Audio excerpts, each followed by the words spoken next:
तो दोस्तों कहानी की शुरुआत होती है सिया नाम की एक लड़की से, जो कि हमें अपनी कहानी बताती है कि किस तरीके से उसने बेइंतहा अपने हस्बैंड को प्यार किया था। लेकिन उसके हस्बैंड ने उसके इतने सालों के प्यार को सिर्फ और सिर्फ एक अनजान लड़की के लिए इस तरीके से ठुकराया और उसके विश्वास को तोड़ा, जिसे वो बिल्कुल भी भूल नहीं पाएगी।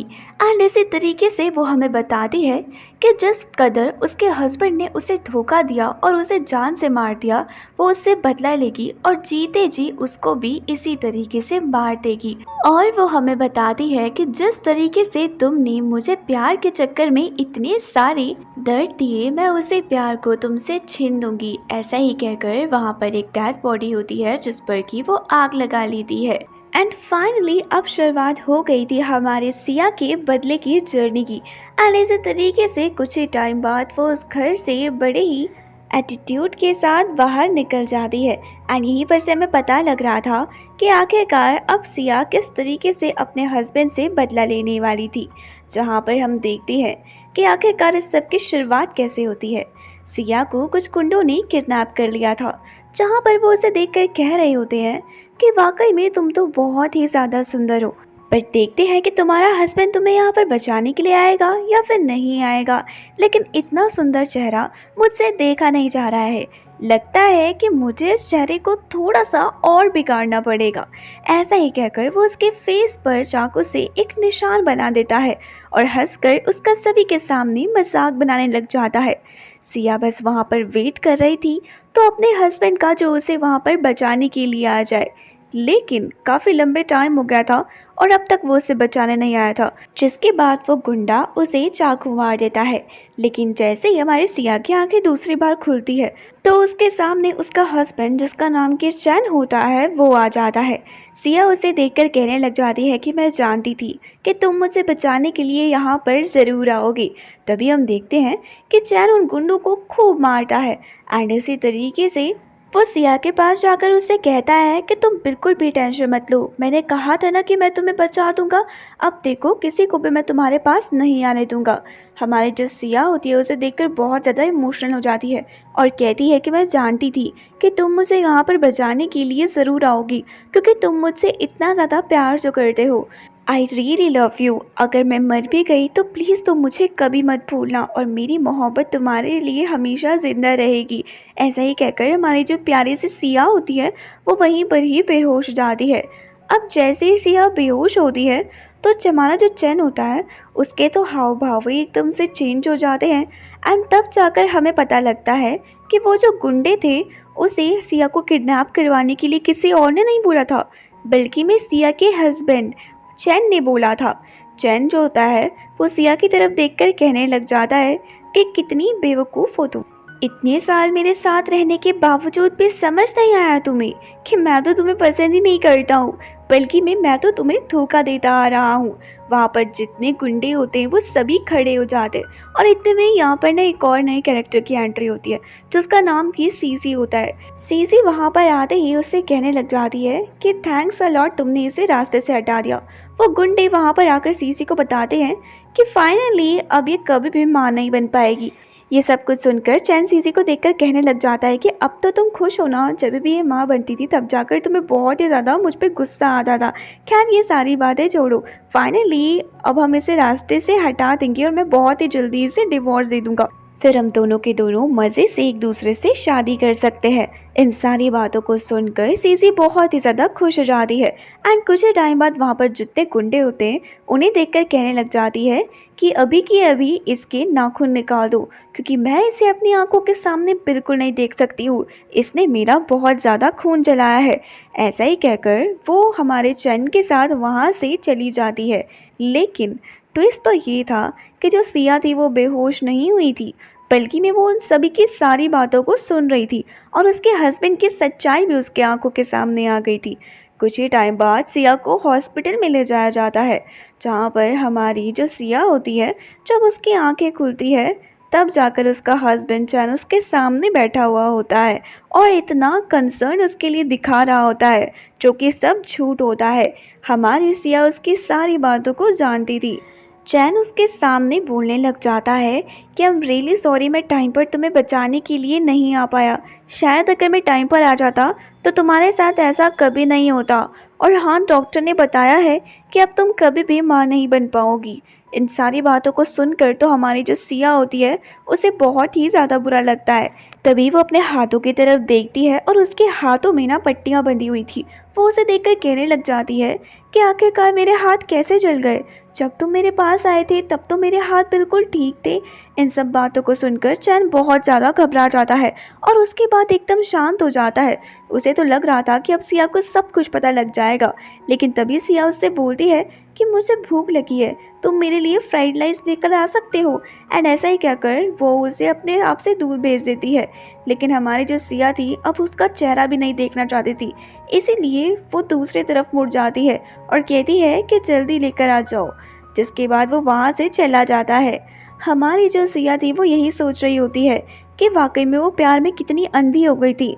उसने बिल्कुल भी नहीं सोचा था कि जिस चैन को वो इतना ज़्यादा प्यार करती थी, अपनी ज़िंदगी कुर्बान करने के लिए उसके लिए तैयार थी, उसके लिए उसने ना जाने कितनी गोलियां खाई, कितने बार किडनैप हुई, लेकिन आज उसने उसे ये सिला दिया कि वो उसे धोखा दे रहा है। नेक्स्ट सीन में हम देखते हैं कि हमारी जो सिया होती है ना, अब वो गई हुई होती है एक लड़के के पास। और ये जो लड़का था ना, इसकी चैन के साथ बिल्कुल भी नहीं जमती थी, यानी कि चैन और ये हमारा न्यू कैरेक्टर जिसका नाम कि जिन है। इन दोनों की एक दूसरे के साथ बहुत ही लंबे टाइम से दुश्मनी चल रही थी और सीधी आंख तो ये कभी एक दूसरे को देख भी नहीं पाते थे। सिया उससे मदद की गुहार लगाती है और उसे बोलती है कि मैं चाहती हूँ कि मैं भी तुम्हारे साथ मिलकर अब चैन से बदला लूँ। उसकी बातों को सुनकर जिन उसे देखकर कहने लग जाता है कि तुम दोनों तो एक दूसरे को बहुत ज़्यादा प्यार करते हो। आई नो कि तुम यहाँ पर मुझे ही धोखा देने के लिए आई हो। जहाँ पर हमारी जो सिया होती है अपने कपड़े निकालती है, उसे देखकर जिन कहने लग जाता है कि आखिरकार ये सब क्या कर रही हो तुम? तुम्हें ये लगता है कि अगर तुम मुझे सेड्यूस करोगी तो उसके बाद मैं तुम्हारी सारी बातों को मानने लग जाऊंगा, तो तुम बिल्कुल गलत सोच रही हो। वेल, तभी हम देखते हैं कि सिया उससे बोलती है कि मैं सेड्यूस नहीं करना चाहती हूँ। ऐसा ही कहकर वो उसके पास आती है और अपनी ड्रेस जब निकालती है तो उसके शरीर के हर एक हिस्से पर घाव बने हुए थे। वो उसे बोलती है कि मैं तुम्हें ये घाव दिखाना चाहती हूँ और तुम्हें ऐसा लग रहा है कि चैन मुझे पसंद करता है, तो ये सब कुछ झूठ है। मैं सिर्फ और सिर्फ उसके लिए एक मोहरा हूँ, उसके दुश्मनों का टारगेट बनने के लिए, ताकि वो अपनी रियल लव को छुपा सके। जिन, मैं तुम्हें नहीं जानती हूँ और ना ही मेरी तुमसे कोई दुश्मनी है। बस मैं एक औरत होने के नाते तुमसे एक छोटी सी रिक्वेस्ट करना चाहती हूँ। प्लीज़ मेरा बदला लेने में मेरी मदद करो। उस इंसान की वजह से मैं अपने बच्चे को जन्म भी नहीं दे पाऊँगी जो मेरा सपना था। तुम जानते हो कि मैं कितनी बड़ी प्रॉब्लम में हूँ। अगर तुम मेरी मदद करोगे तो बदले में मैं भी तुम्हारी हेल्प करने के लिए तैयार हूँ। उसकी बातों को सुनकर और उसके शरीर के घाव को देखकर जिन का दिल पसीज जाता है और वो उसकी मदद करने के लिए हाँ बोल देता है। सिया जिन से कहती है कि उसने मुझे आज तक धोखे में रखा है, मैं चाहती हूँ कि मैं उसे अब धोखे में रखूँ, साथ ही उसके सामने मरने का एक नाटक करूँ और उसमें मुझे तुम्हारा साथ चाहिए मेरी एक नई आइडेंटिटी बनाने के लिए। जिन उसे बोलता है कि मुझसे जितना हो पाएगा मैं तुम्हारी मदद करने के लिए तैयार हूँ। हम देखते हैं कि हमारी जो सिया होती है कुछ ही टाइम बाद देर पर घर पहुँचती है और जैसे ही वो घर पर एंटर होती है तो हमारा जो चैन होता है उसे देखकर बड़ा ही गुस्सा करता है और कहने लग जाता है गुस्से में कि इतने लंबे टाइम से आखिरकार तुम कहाँ चली गई थी। सिया उसे जवाब देती है कि मुझे माफ़ कर दो, मुझे थोड़ी सी लेट हो गई थी, लेकिन बिलीव मी, मैं तुम्हारे लिए वहाँ पे कुछ एक ऐसी चीज़ लेने के लिए गई थी जिसे देखकर तुम बहुत ज़्यादा खुश हो जाओगी। ऐसे ही कहकर अपने बैग से वो एक वॉच निकालती है और कहती है कि मैं अपनी एनिवर्सरी का गिफ्ट तुम्हारे लिए लेने के लिए गई थी, होप सो तुम्हें ये पसंद आएगा। वो सब कुछ देखकर जो चैन होता है वो उससे बिल्कुल तमीज़ से बात करने लग जाता है और उसके बाद सिया को अपने पास बैठाकर उससे कहने लग जाता है कि मुझे माफ़ कर दो, मैंने तुमसे कुछ ही देर पहले रूडली बात की थी, पर ट्रस्ट मी, मैं तुम्हें बहुत ज़्यादा पसंद करता हूँ और दिन प्रतिदिन तुम और भी ज़्यादा सुंदर होती जा रही हो। ऐसा ही कहकर वो उसको किस करने लग जाता है, जहाँ पर हमारी जो सिया होती है उसका विश्वास जीतने के लिए उसको रोकती भी नहीं है। लेकिन तभी हमारे सिया को वो पल याद आ जाता है जहाँ पर उसे याद आता है कि किस तरीके से उसने हमारे सिया को उन गुंडों के सामने मरने के लिए छोड़ दिया था और उसे तो उसकी परवाह भी नहीं थी। सिया तभी उसको अपने आप से दूर करती है और उसके बाद उसे वॉमिटिंग जैसा होने लग जाता है। ये सब कुछ देखकर जो चैन था वो हैरान था और कहने लग जाता है कि तुम ठीक तो हो ना। सिया उससे बोलती है कि मैं बिल्कुल ठीक हूँ, तुम मेरी टेंशन मत लो। जैसे ही हमारा चैन उसे पकड़ता है तो उसके बाद उसे पता लगता है कि हमारी सिया के जेब में एक प्रेगा न्यूज़ था। एंड ये सब कुछ देखकर उससे पूछने लग जाता है कि तुम तो प्रेग्नेंट हो ही नहीं सकती हो, तो ये तुम्हारे पास कहाँ से। सिया उससे बोलती है कि मैं नहीं हो सकती हूँ, पर तुम जानते हो कि मेरा सपना था, तो इसीलिए मैं ट्राई करना थोड़ी ना छोड़ सकती हूँ। जिसके बाद जो हमारा चैन होता है उसे गले लगा लेता है और कहने लग जाता है कि तुम टेंशन मत लो, अगर तुम्हें इतने बच्चे चाहिए तो हम अडॉप्ट कर लेंगे। नेक्स्ट सीन में हम देखते हैं कि जहाँ पर जो चैन होता है वो सीसी से मिलने के लिए गया हुआ होता है और वो दोनों के दोनों एक दूसरे के साथ रोमांस कर रहे होते हैं। जहाँ पर सीसी उससे बोलती है कि कब तुम ऑफिशियल तरीके से मुझसे शादी करोगे। तभी हमारा जो चैन था उसके दिमाग में वही सीन चल रहा होता है जहाँ पर सिया उससे बोलती है कि वो प्रेग्नेंट होना चाहती थी। तो इन सारी बातों को याद कर करना चैन को बहुत ही ज़्यादा बुरा लग रहा होता है सिया के लिए। एंड उसके बाद वो सीसी को अपने आप से दूर कर लेता है और उससे बोलता है कि बार बार मेरे इतने क्लोज मत आया करो, मुझे बहुत घुटन सी महसूस होने लग जाती है। एंड ऐसा ही कहकर वो सीसी को वहाँ अकेले छोड़कर वहाँ से चला जाता है। जैसे ही वो वहाँ से जाता है तो सीसी को ना बड़ा ही गुस्सा आता है और वो कहने लग जाती है कि आई नो कि तुम उस सिया से मिलने के लिए गए होंगे, उस सिया को तो मैं छोड़ूंगी नहीं। तो दूसरी तरफ हम सिया को देखते हैं जो कि चैन के ऑफिस में गई हुई होती है कुछ प्रूफ्स ढूंढने के लिए। तभी उसे वहाँ पर उसका फ़ोन मिलता है और उसमें वो एक मैसेज देखती है जहाँ पर उसे पता लगता है कि कुछ सालों पहले जब वो पेंटिंग कर रही थी तो उसके सामने एक लड़का आया था। एंड इसी तरीके से वो वहाँ पर आकर हमारे प्यारे से सिया को बुली करने लग जाता है और उससे बहुत ही रूडली बात करने लग जाता है। सिया को कुछ समझ नहीं आ रहा था कि आखिरकार उसके पास आकर वो ऐसे बात क्यों कर रहा है, क्योंकि वो तो उसको ठीक से जानती भी नहीं है। लेकिन तभी वहाँ पर एंट्री हो जाती है हमारे चैन की। एंड चैन वहाँ पर आकर उन गुंडों को खूब अच्छा सबक सिखाता है। साथ ही उनसे बोलता है कि आज के बाद अगर तुम देख गए ना तो मैं तुम्हें बिल्कुल भी नहीं छोड़ूंगा। हमारी सिया ये सब कुछ देख रही थी एंड उसी दिन वो डिसाइड कर लेती है कि वो शादी करेगी तो चैन से ही करेगी, बिकॉज उसे वो बहुत ही अच्छा लड़का लगा था जो लड़कियों की इज्जत करता है। बट हमारी जो सिया थी वो बिल्कुल गलत थी। आज उसे ये बात पता लग गई थी कि उनके रिश्ते की शुरुआत ही झूठ से हुई थी, तो आखिरकार वो उस इंसान के साथ कैसे रह सकती है। उसकी आंखों से आंसू आ जाते हैं। लेकिन तभी वहाँ पर चैन की एंट्री हो जाती है। चैन उसे वहाँ पर देखते ही कहने लग जाता है कि आखिरकार तुम मेरे ऑफिस में क्या कर रही हो। सिया उससे बोलती है कि मैं ना अपना प्रपोजल लेटर ढूंढ रही थी जो मैंने तुम्हें दिया था, लेकिन वो कहीं मिल ही नहीं रहा है।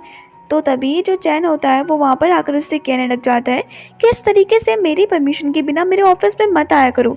तुम जानती हो ना कि यहाँ पर बहुत सारे इंपॉर्टेंट डॉक्यूमेंट्स हैं मेरे, अगर गलती से भी खो गए तो बहुत बड़ी मुसीबत हो सकती है।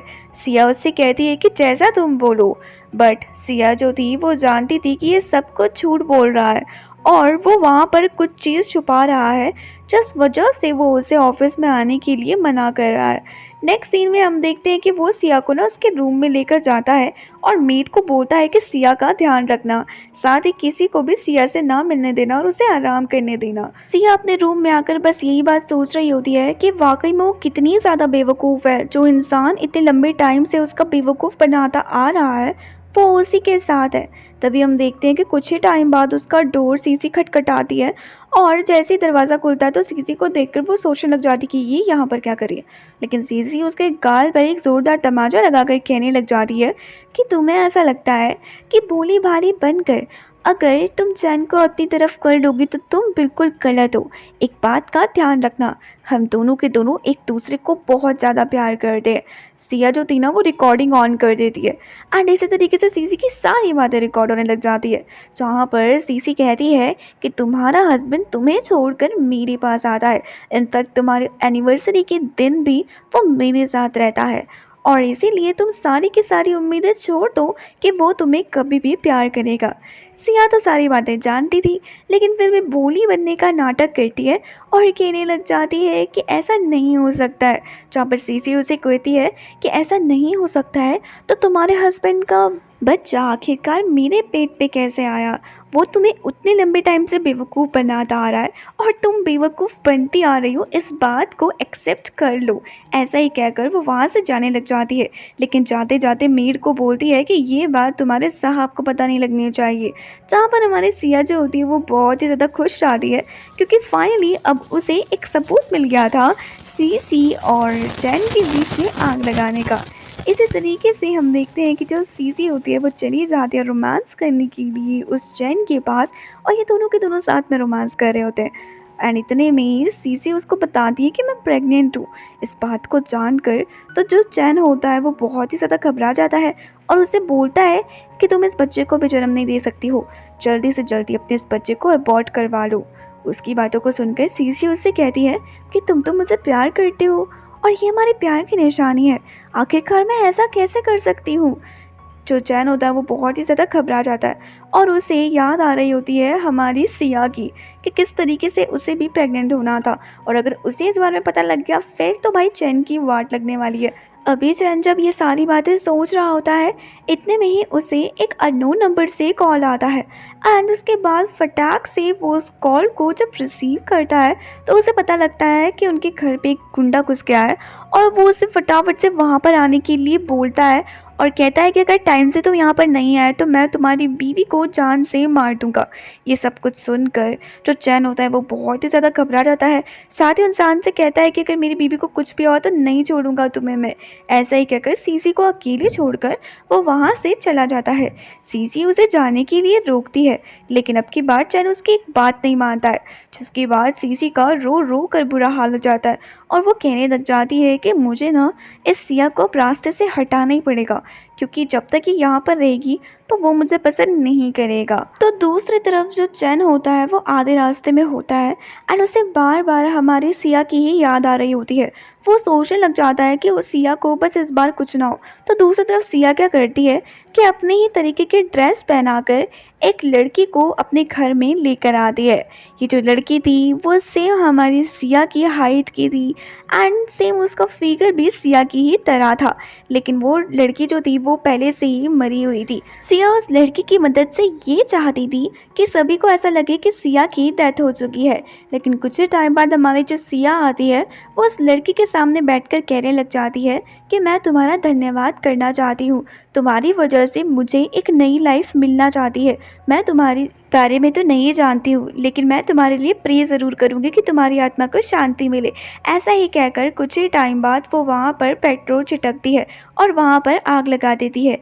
यही सेम सीन हमें स्टार्टिंग में भी दिखाया गया था, और जिस लड़की को वो आग लगाने वाली थी वो यही लड़की थी।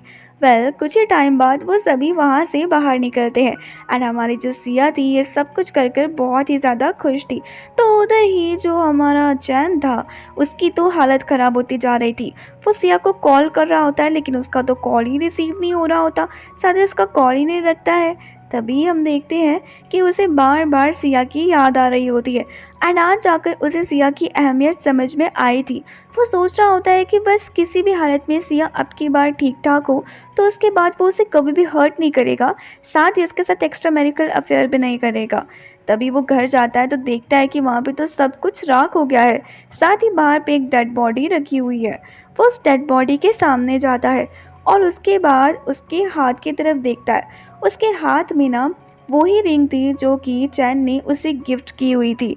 उस रिंग को देखते ही वो समझ जाता है कि ये जो बॉडी है वो किसी और की नहीं है, बल्कि मेरी सिया की है। बॉडी पूरे तरीके से जल गई थी तो वो उसका फेस तो रिकॉग्नाइज नहीं कर पा रहा था, लेकिन अंगूठी से वो अनुमान लगाता है कि ये सिया ही है। जिसके बाद वो वहीं पर ही बैठकर ज़ोर ज़ोर से रोने लग जाता है और कहने लग जाता है कि सिया तुम मुझे इतने जल्दी छोड़कर नहीं जा सकती हो, अभी जाकर तो मुझे तुम्हारी अहमियत पता लगी थी। तभी हम देखते हैं कि उसका मैनेजर उससे कहने लग जाता है कि बॉस मरने से पहले आपकी वाइफ ने एक रिकॉर्डिंग छोड़ कर गई है, जहाँ पर लगता है कि उन्हें आपके और सीसी के अफेयर के बारे में पता लग गया था। हमारा जो चैन होता है जैसे ही उस रिकॉर्डिंग को सुनता है, जहाँ पर साफ-साफ पता लग रहा था कि किस तरीके से जो सीसी थी सिया को सारी बातें बता रही थी और उसे ह्यूमिलिएट कर रही थी। किस तरीके से उसने उसे एक तमाचा भी मारा था। ये सारी बातें देख कर ना जो हमारा चैन होता है उसे बड़ा ही गुस्सा आता है और वो डिसाइड करता है कि भाई अब तो ना वो सीसी को बिल्कुल भी नहीं छोड़ेगा। वो क्या करता है कि फटाफट से सीसी को कॉल करता है। उधर ये सीसी तो न्यूज़ ही देख रही होती है और वो बड़ी खुश हो रही होती है। सोचने लग जाती कि उसे तो कुछ करना भी नहीं पड़ा और जैसा वो सोच रही थी वैसा ही हो गया।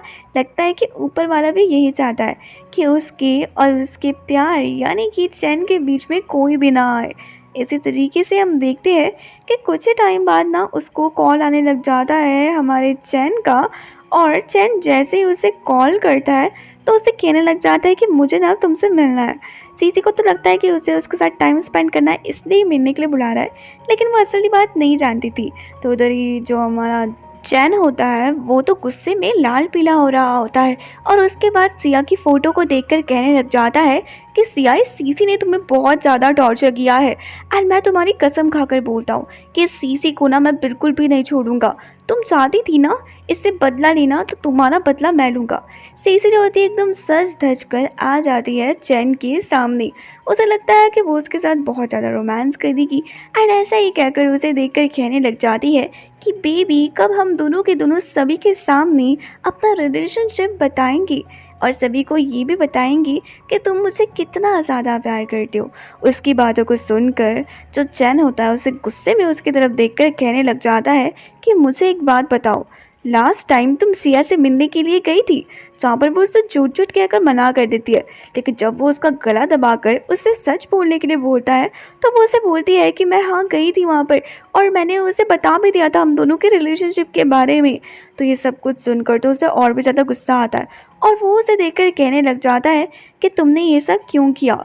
सीसी उससे कहती है कि इसीलिए क्योंकि मैं तुम्हें पसंद करती हूँ, इसके अलावा आखिरकार मैं ऐसा क्यों करूँगी। तो चैन उसके पास आता है और उसको देखकर कहने लग जाता है कि रियली तुम मुझे इतना ज़्यादा पसंद करती हो कि उसके लिए तुम किसी तीसरे पर्सन के बारे में ठीक से सोच भी नहीं सकती हो। तो ठीक है, शादी करने का बहुत ज़्यादा भूत सवार है ना तुम्हारे दिमाग में, तो हाँ चलो हम बहुत ही जल्दी एक दूसरे से शादी कर लेंगे। अब वो जिस हिसाब से बोल रहा था ना, सीसी एक तरह से खुश भी हो रही थी, लेकिन दूसरी तरफ ये भी सोच रही थी कि शादी करने के लिए इतने गुस्से में ये क्यों बोल रहा है। नेक्स्ट सीन में हम देखते हैं कि हमारी जो प्यारी सी सिया थी अब वो पूरी तरीके से ट्रांसफॉर्म हो चुकी थी एंड इसी तरीके से उसकी एक नई ज़िंदगी उसका बेसब्री से वेट कर रही थी, जहाँ पर उसके साथ होता है जिन, जो वाकई में उसे प्यार कर रहा है और उसे बहुत ही अच्छे तरीके से ट्रीट भी कर रहा है।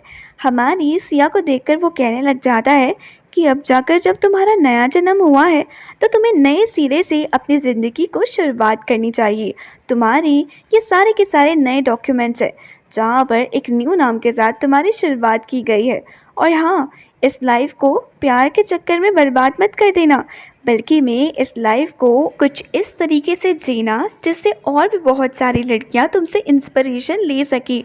नेक्स्ट सीन में हम देखते हैं चैन को और उसके साथ सीसी होती है। चैन आज सभी के सामने सीसी को इंट्रोड्यूस करवाने वाला था अपने फियोंसे बोलकर, लेकिन वो उसके साथ बिल्कुल भी ठीक से बिहेव नहीं कर रहा होता है, साथ ही बहुत ही रूडली ना उससे बात कर रहा होता है। तभी वहाँ पर सभी लोग उसे देखकर कहने लग जाते हैं कि कैसा लड़का है, इसकी वाइफ को मरे हुए अभी कुछ भी दिन नहीं हुए हैं और साथ ये सभी के सामने अपनी नई गर्लफ्रेंड को इंट्रोड्यूस भी करवा रहा है। इसका मतलब कि इन दोनों का चक्कर पहले से चल रहा था। वहाँ पर एक आदमी आता है जो उससे यही बात बोलता है, जहाँ पर जो चैन होता है वो कहने लग जाता है कि आप सभी को गलतफहमी हो रही है। दरअसल मैं पहले से ही सीसी के साथ था, बस मैंने उसे आप सभी के सामने इंट्रोड्यूस नहीं करवाया था और जितनी भी पहले की रूमर्स थी वो सारी रूमर्स फेक थी।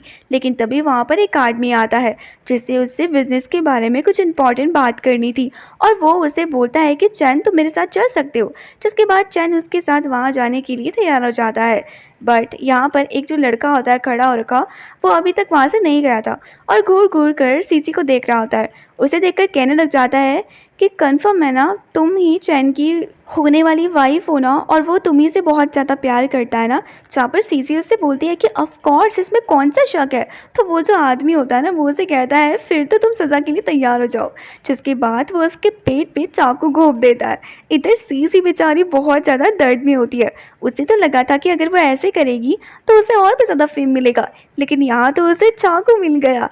एंड इसी तरीके से वो अपने सामने बुलाने लग जाती है चैन को, बट चैन वहाँ पर आकर उसे देखकर भी एकदम अनदेखा कर देता है और कहता है कि बहुत शौक था तुम्हें मेरी वाइफ बनने का, तो मेरी वाइफ बनने के लिए ये सब तो सहना पड़ेगा ना, क्योंकि तुम जानती हो कि मेरे कितने सारे दुश्मन हैं। सीसी उसे देखकर कहने लग जाती है कि आखिरकार यहाँ पर खड़ी होकर क्या कर रहे हो, प्लीज़ जल्दी से मुझे हॉस्पिटल में लेकर जाओ। लेकिन तभी हम देखते हैं कि उस आदमी को तो वो अपने साथ लेकर जाते हैं। और तभी हमारा चैनल से देखकर कहने लग जाता है कि तुमने भी कुछ ऐसे तरीके से सिया के साथ किया था ना, देखो सेम तुम्हारे साथ भी हो रहा है। और ऐसा ही कहकर वो उसे अकेले छोड़कर वहाँ से चला जाता है, जहाँ पर सीसी एकदम शॉक हो जाती है कि आखिरकार ये जो चैन है वो उसके साथ इस तरीके से बिहेव क्यों कर रहा है, क्योंकि कभी वो टाइम था जब वो उसे इतना ज़्यादा प्यार करता था, लेकिन आज वो सभी के सामने उसे इग्नोर मारकर उस हालत में छोड़कर चला गया है जिस हालत में कुछ टाइम पहले वो सिया को छोड़कर गया था। खैर चैन किसी का नहीं हो सकता है, ना ही सीसी का और ना ही सिया का। तभी हम देखते हैं कि जो सीसी होती है वो वहीं पर ही बेहोश हो जाती है। कुछ ही टाइम बाद हम देखते हैं कि जो सीसी होती है उसकी आंखें खुलती है और उसके सामने वहीं पर ही बैठा हुआ होता है चैन। चैन को देखते ही वो बहुत ज़्यादा घबराने लग जाती है और उसे देखकर कहने लग जाती है कि आखिरकार तुम मुझे उस दिन ऐसा छोड़कर क्यों चले गए थे। चैन उसे देखकर कहता है इसीलिए क्योंकि मैं तुमसे रिवेंज लेना चाहता हूँ। तुमने जो कुछ भी सिया के साथ किया था सेम चीज़ें तुम्हारे साथ कर कर तुम्हें बताना चाहता हूँ कि आखिरकार वो सब चीज़ें करके कितना ज़्यादा दर्द होता है। क्या ज़रूरत है तुम्हें सिया के सामने जाकर वो सारी बातें बताने की।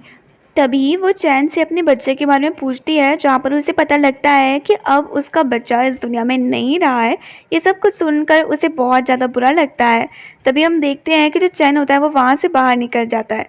उसके बाहर निकलते ही वहाँ पे ना एक नर्स होती है, सीसी के पास जाती है और सीसी के पास जाते ही जैसे ही अपना मास्क निकालती है तो उसे देखकर ना सीसी बहुत ज़्यादा घबरा जाती है और कहने लग जाती है कि तुम यहाँ पर क्या कर रही हो।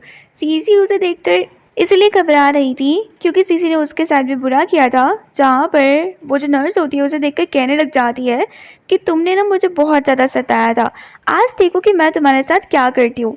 ऐसा ही कहकर वो उसके सामने इंजेक्शन लेकर जाती है और ज़बरदस्ती उस पर वो इंजेक्शन लगा देती है। ये सब कुछ देखकर सीसी भागने लग जाती है, लेकिन तभी वो जो नर्स होती है वो उसे ज़बरदस्ती पकड़ लेती है और कहने लग जाती है कि तुम खुद को बहुत समझती हो ना और दूसरों के साथ बुरा करती हो, तो देखो कर्मा किस तरीके से तुम्हें हिट कर रहा है और बहुत प्यार है तुम्हें अपने इस फेस से। मैंने सुना है कि तुमने औरों का भी फेस को इस तरीके से उजाड़ा है, तो अब बारी तुम्हारी है, देखो मैं तुम्हारे साथ क्या करती हूँ। ऐसा ही कहकर वो अपने हाथ पर चाकू लेकर आती है और उसके बाद सीसी के फेस पर उससे कट मार देती है, सेम उसी तरीके से जैसे उसने सिया के फेस पर मारा था। कुछ ही टाइम बाद हम देखते हैं कि जो सीसी होती है उसे होश आता है एंड जैसे ही उसे होश आता है तो उसके फेस पर ना पट्टी बंधी होती है, जिससे वो समझ जाती है कि उसी कट का निशान है। वो वहाँ पर चैन को ये सारी बातें बताती है और कहने लग जाती है कि देखो मेरे साथ क्या क्या हो रहा है और तुम मेरे लिए स्टैंड भी नहीं लोगी, आखिरकार कैसे लड़की हो तुम। चैन उसे देखकर कहने लग जाता है कि इसमें कौन सी नई बात है, तुमने भी तो सिया के साथ ऐसा किया था, अगर तुम किसी और के साथ बुरा करते हो तो अपने साथ भी बुरा होने की उम्मीद रखो। जिसके बाद वो उसे देखकर कहने लग जाता है कि शायद अगर तुम मेरी लाइफ में नहीं आई हुई होती तो सिया आज मेरे साथ होती, तुम्हारी वजह से सब कुछ ख़त्म हो गया। तुम्हें मुझसे शादी करनी थी ना, तो कुछ टाइम बाद हम दोनों की दोनों शादी कर लेंगे। जो लड़की अब तक उससे शादी करने के लिए इतनी सारी एक्साइटेड थी वो उसे देखकर कहने लग जाती है कि नहीं नहीं तुम बिल्कुल टेंशन मत लो, शादी हम आराम से कर लेंगे, अभी इतनी क्या जल्दबाजी है। जहाँ पर वो उसे बोलता है कि नहीं नहीं शादी तो हमें जल्दी ही करनी पड़ेगी। ऐसा ही कहकर वो बाहर आ जाता है।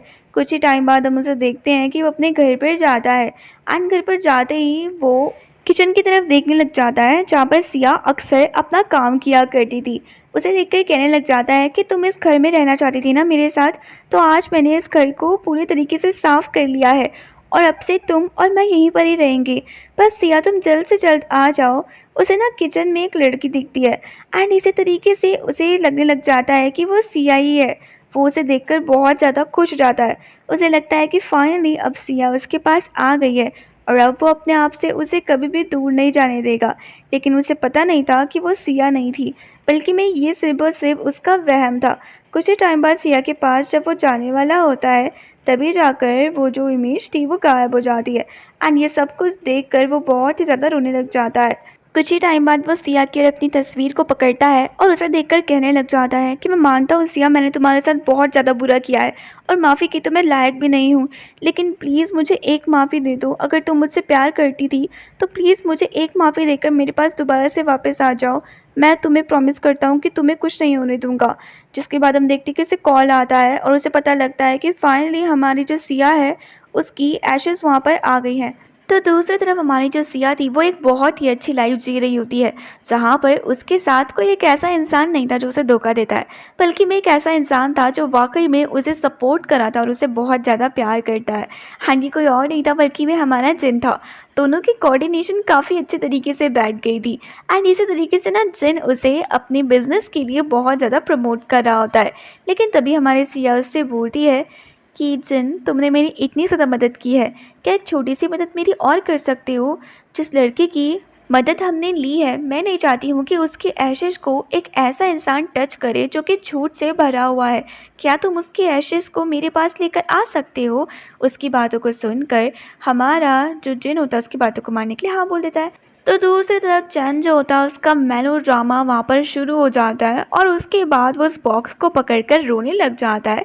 हमारी सिया ना ये सब कुछ देख रही थी और वो जानती थी कि एक ड्रामे से ज़्यादा और कुछ भी नहीं है, क्योंकि अगर वो उसे इतना ही ज़्यादा प्यार करता तो जीते जी उसे खुशी देता। मरने के बाद तो सभी लोग उसे इस तरीके से ट्रीट करेंगे। लेकिन जब वो वहाँ पे रो रहा होता है ना, तभी अचानक से ना बहुत सारे लड़के वहाँ पर भागकर आ जाते हैं। एंड ये सब कुछ देखकर ना तो चैन होता है वो बहुत ही ज़्यादा घबरा जाता है। सोचने लग जाता है कि आखिरकार ये इंसान कौन है। तभी वो उसे देखकर कहने लग जाते हैं कि हमें यहाँ पर जिन ने भेजा हुआ है। हमारा चैन उसे देखकर कहता है कि यहाँ से चले जाओ, मुझे परेशान मत करो, वैसे ही मैं बहुत बुरे मूड में हूँ। लेकिन वो लोग वहाँ से जाने का नाम नहीं लेते हैं। इतने में ही वहाँ पर एंट्री हो जाती है हमारे जिन की। जिन वहाँ पर आकर उसे देखकर कहने लग जाता है कि ये बॉक्स मुझे दे दो। दरअसल हमारी जो प्यारी सी सिया थी उसने कहा है कि मरने के बाद भी तुम उसे टच करो, क्योंकि वो तुम्हें बिल्कुल भी नहीं देखना चाहती है। वो तुमसे बहुत ज़्यादा नफरत करती है चैन, इसीलिए बेहतर यही होगा कि तुम उसके लाइफ से दूर चले जाओ। इन सब बातों को सुनकर जो चैन होता है वो कहने लग जाता है कि तुम्हारा ना दिमाग कुछ ख़राब हो गया है।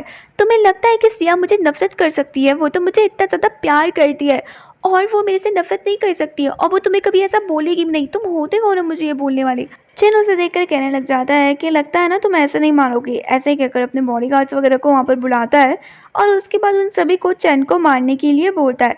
जिसके बाद हमारा जो चैन होता है वो अभी भी उस बॉक्स को छोड़ नहीं रहा था, तो जिन उसके पास आकर ज़बरदस्ती उससे उस बॉक्स को छीन लेता है और उसके बाद उसे अपने साथ लेकर वहाँ से चला जाता है।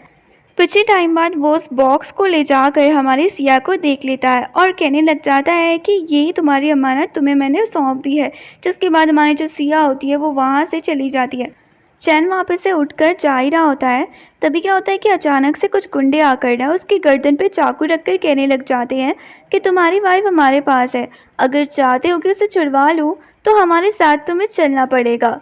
तो जो चैन होता है उनके साथ चलने के लिए तैयार हो जाता है। तभी जाकर देखता है कि वो किसी और की बात नहीं कर रहे, बल्कि मैं सीसी की बात कर रहे हैं। एंड सीसी को देखकर तो उसे बिल्कुल भी फ़र्क नहीं पड़ता है।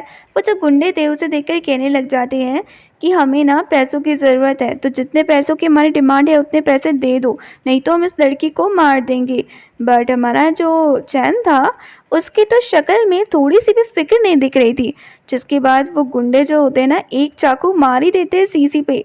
सीसी उसे बोल रही होती है कि मुझे दर्द हो रहा है, आखिरकार तुम क्या कर रहे हो? तभी सीसी को वो पल याद आता है जहाँ पर सेम सिनेरियो हमारी सिया के साथ हो रहा था।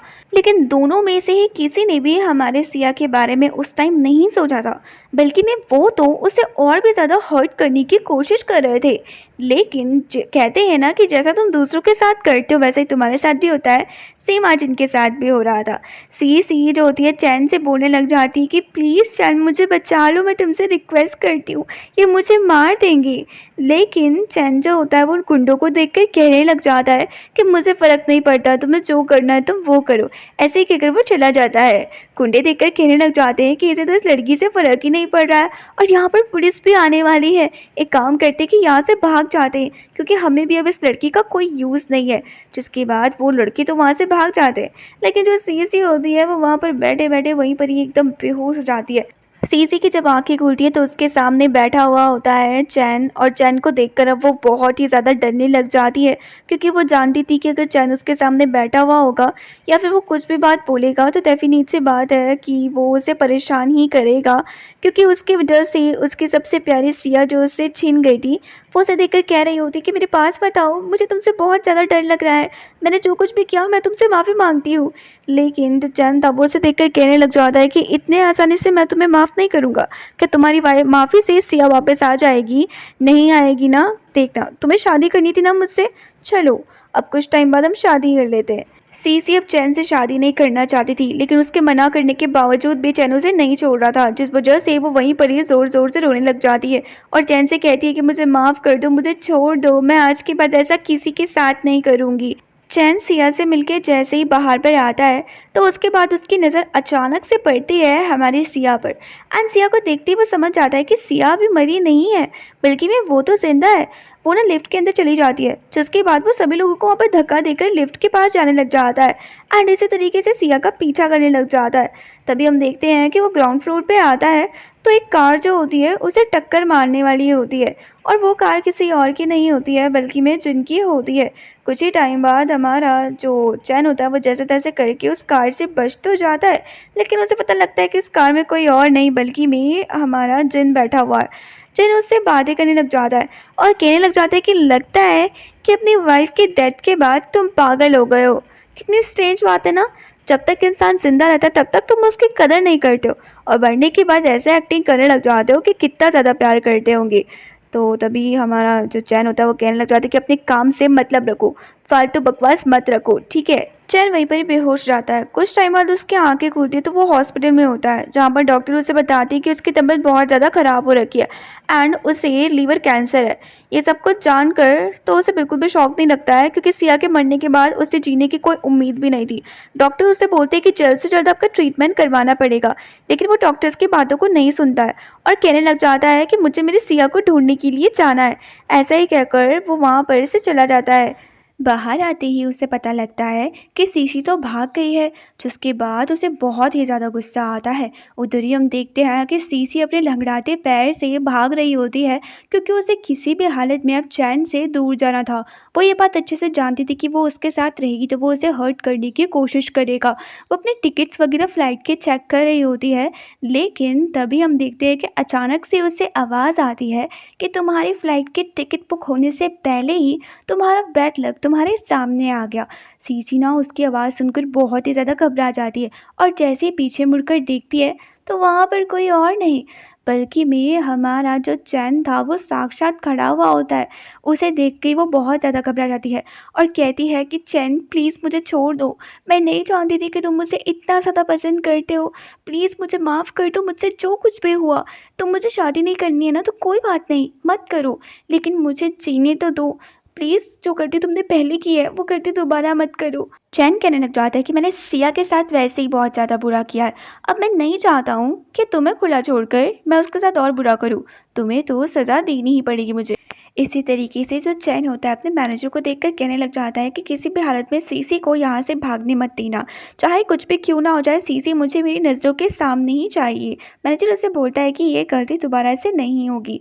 तभी जाकर वो बताता है कि आपकी शादी का अरेंजमेंट हो गया है, लेकिन जो शादी के लिए फूलों का अरेंजमेंट कर रही है उसे पिंक फूलों से एनर्जी है। तो इन सारी बातों को जानकर जो हमारा चैन होता है उसे ये सब कुछ सुनकर ना किसी और की याद नहीं आती बल्कि भी हमारी प्यारी सी सिया की याद आती है क्योंकि हमारी जो सिया थी उसे भी पिंक फूलों से एलर्जी थी।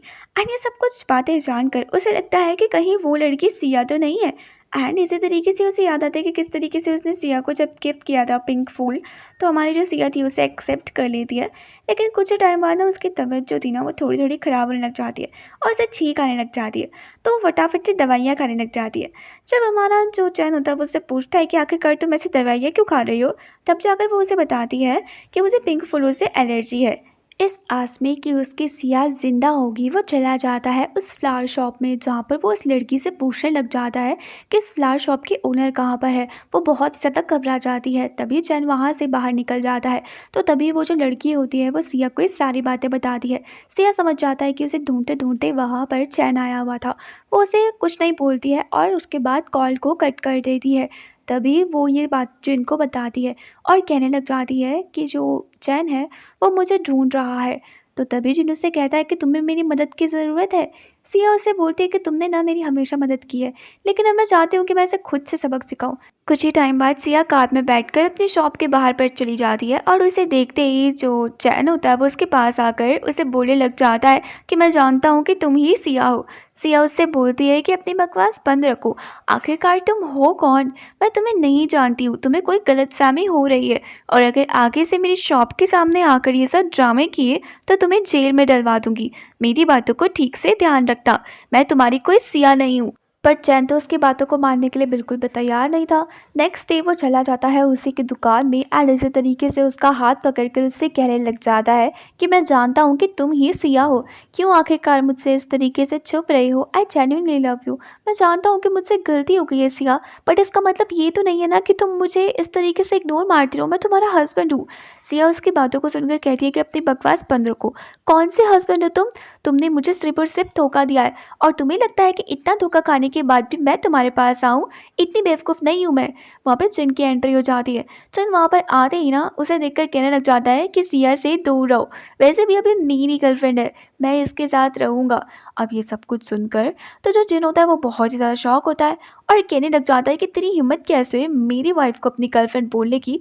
चिन उसे देखकर कहने लग जाता है कि जब तक ये तेरे साथ थी तब तक तो तूने इसकी कोई अहमियत समझी नहीं। अब जाकर यहाँ पे ड्रामे मत करो, जल्दी से हमारी यहाँ से बाहर निकलो।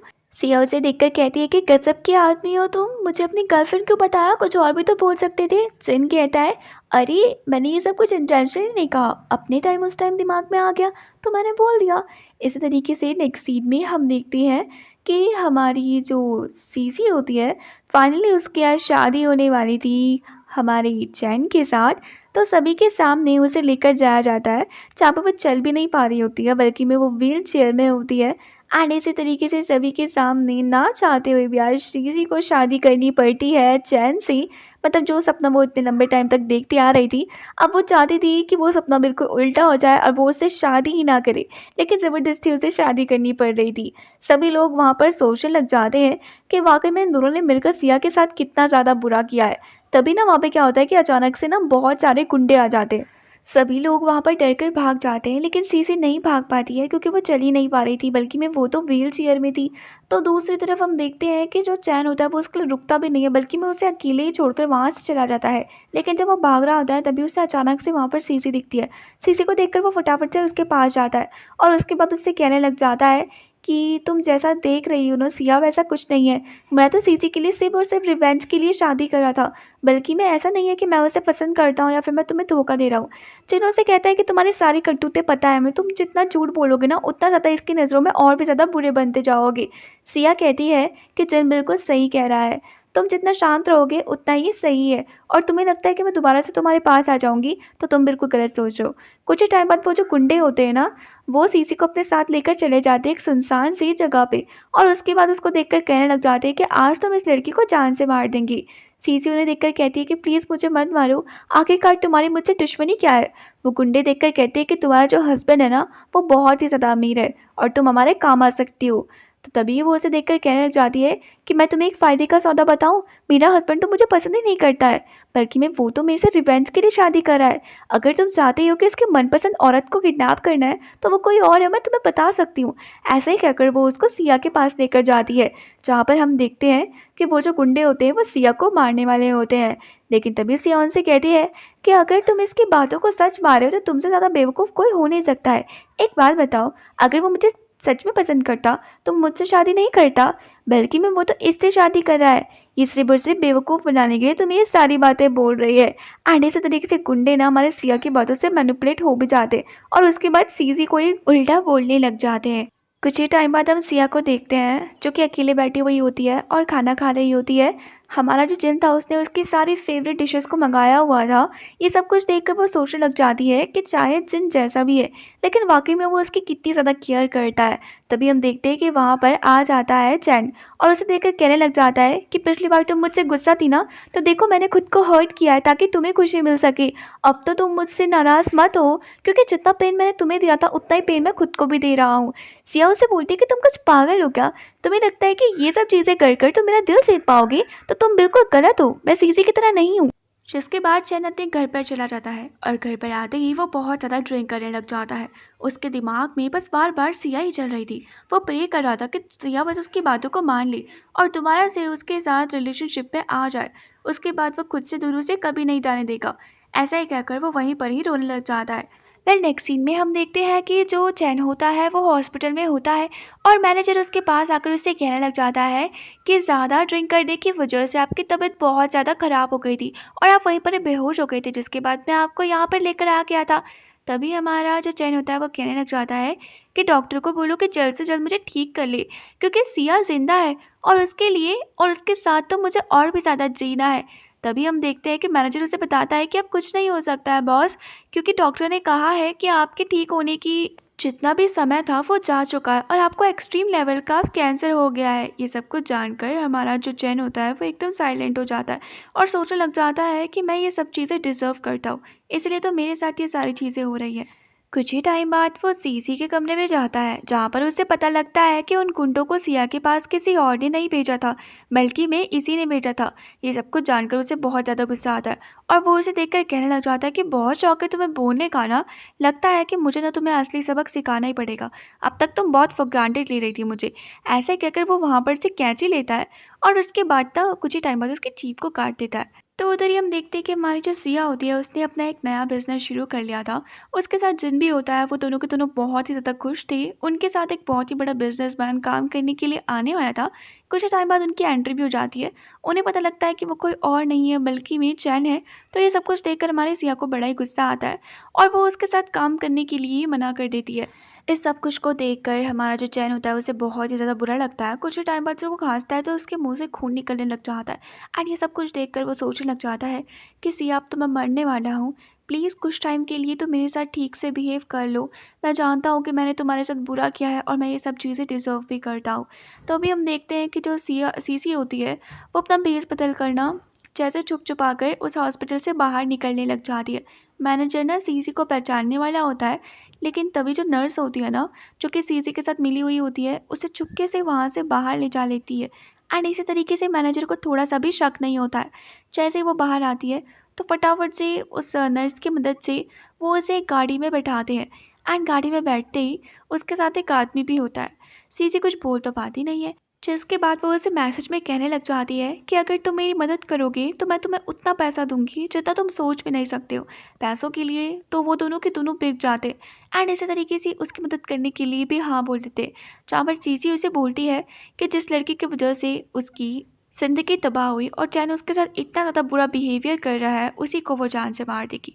तभी हम देखते हैं कि कुछ टाइम बाद वो दोनों के दोनों मिलकर ना हमारी प्यारी सी सिया को किडनैप भी कर लेते हैं एंड नेक्स्ट मॉर्निंग सिया की आंखें जब खुलती है तो वो देखती है कि उसे ना सीसी ने बंधक बनाया हुआ है, लेकिन सीसी कुछ भी बोल नहीं पाती है एंड इसी तरीके से मैसेज में ही उसे बता रही होती है कि वो उसे बिल्कुल भी नहीं छोड़ेगी, क्योंकि उसने उसके लाइफ को हेल बना दिया है। उसकी वजह से चैन उसके साथ ठीक से बात नहीं कर रहा है एंड वो तो जानती है कि उसकी जान तो वो ले ही लेगा, लेकिन अपने साथ साथ वो सिया को भी मार देगी।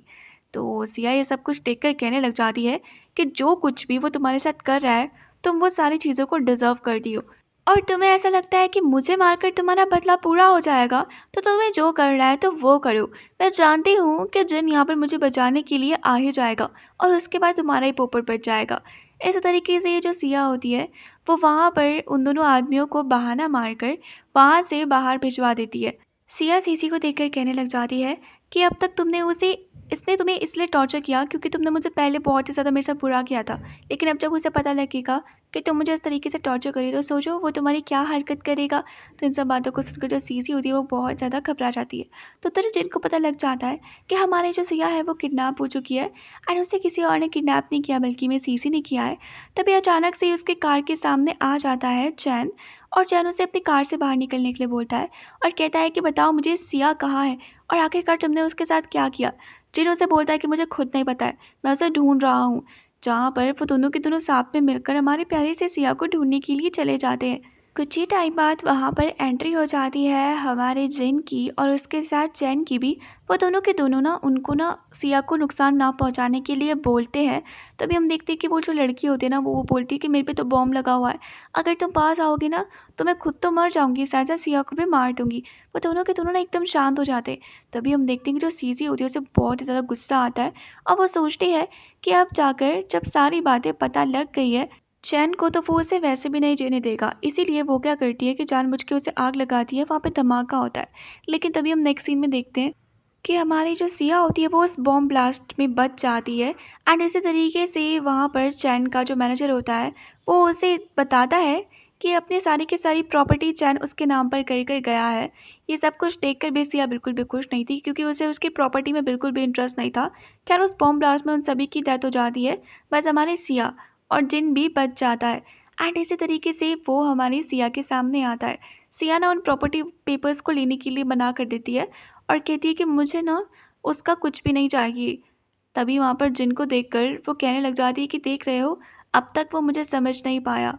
तभी वो क्या करती है कि कुछ ही टाइम बाद लाइटर से उन पेपर्स को जला देती है और कहती है कि तुम्हें लगता है कि पैसों में मैं बिक जाऊंगी, तो मैं ऐसी बिल्कुल भी नहीं हूँ।